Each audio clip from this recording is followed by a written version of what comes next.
I'm the junior manager here at the restaurant. I'm supposed to walk you through the job as our new security guard. From your resume, I can tell that you're already a well-experienced guard. But, it's protocol, so I have to walk you through the basics anyway. So, let's get started. We have security cameras all around the restaurant, and if you bring up the camera panel, you'll be able to view the feed from each camera by pressing the camera buttons on the mini-map. Now, our lights are always off during the night, obviously because it'd be a waste of power to leave them on all night. So to actually see something on the cameras, you can activate the camera system's night vision mode. You activate night vision by clicking on the button of whatever camera you're currently viewing. So for example, say you want to see what's on camera 1. You bring up the camera panel, you click on the button that says Cam 01, and then to use night vision, you click on Cam 01 again. Once night vision is activated, you can click on any of the other cameras and view them with night vision as well. And you turn it off the same way you turn it on. Now, night vision takes more power than regular vision, so make sure you use it sparingly. Your first priority as a security guard here is to keep an eye on the animatronics. Those are really expensive machines, and we do not want them stolen. And you keep an eye on them through the cameras. We have quite a few animatronics here at Candy's. There's of course the cats Candy and Cindy, there's Chester the chimpanzee, there's the penguins, just lots I tell you. So, you also have 3 security doors in your office, each of which can be closed by pressing the door button by each door. These are here in case you're in some sort of danger, but personally I just use them to shut myself off from the world when I need a break. But don't let me be a role model on that one. You need to remember that closing these doors takes power, and the longer they're closed, the more power they drain. Now, I know that sounds kinda backwards, but you have to trust me on that one. I think it's something about the doors having an automatic fail-safe feature in case the power gets cut off, so they open up if there's no more power. All I know for sure is that they do use more and more power the longer they're closed, so you don't want to keep them closed for too long at a time. Now, the reason I keep mentioning the power is because the restaurant uses a backup power generator at night, which only has a certain amount of juice in it. So anything from viewing the cameras to using the security doors takes power. You can see how much power you have left on the computer on the desk in front of you. Try not to run out of power. If you do though, you won't be stuck in the office since the doors will always open up anyway. Oh, and one last thing. The animatronics aren't completely turned off at night, so they might start walking around a bit. But just be careful not to let any of them into the office, because we have stuff in there we don't want damaged or anything. So don't bother with the ticket booth door. They won't attempt to get in through there. That should be all. You'll hear from me again on your next shift. Have a good night.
You have 1 new message.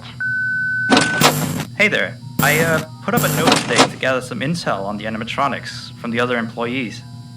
Just to get a list of the issues we've had with them. They've written down some stuff here for you, so let's see. Alright, so obviously the animatronics walk around at night, you know that by now. They try to get to places they shouldn't be.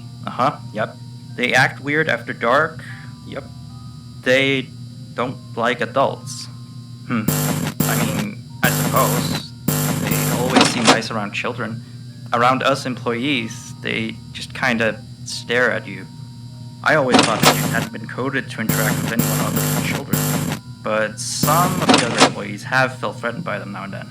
But I know that some of them are also superstitious morons. So who knows if they just became scared when the animatronic looked at them in the eyes or something. Anyway, one last thing on the list here. The last penguin interferes with the system. There's a sentence I never thought I'd say. We have these penguin animatronics as waiters. They take people's orders and whatnot. We used to have 3 of them, but 2 of them broke down and haven't been fixed yet. I think they're referring to the 3rd penguin that still works, or, well, apparently it doesn't quite work. So yeah, definitely don't let him into the office. His presence alone could probably destroy our systems. Well, that'll be it for now. I'll be sure to leave another message for your next shift.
Message. Still here, I see. Awesome job these last 2 nights. You're already way better than our previous night guard. He didn't even stand 2 nights before he brought a wrench to his shift and tried to destroy one of our animatronics. The animatronic in question is the blank character, the one in the drawing room on camera 11, I think. Yeah, I'm surprised he still works. And despite the holes and the fact that his left arm and the back of his head is missing, the kids still really like him. Anyway, ever since that day, Blank's been acting almost more strange than the other animatronics. Like, among other things, he seems to have developed this fascination with getting into the office through the ticket booth. And I guess he can't see the glass or something. So yeah, keep an eye on him. If you see him heading for the ticket booth, just shut the door in his face, and then he'll find something else to do, I guess. Oh, and by the way, ever since that new Freddy Fazbear's Pizza closed last week, we've been getting more and more customers during the day. So next week, if you're up for it, we could use you on the day shift. Think it over. We'll talk later.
You have 1 new message.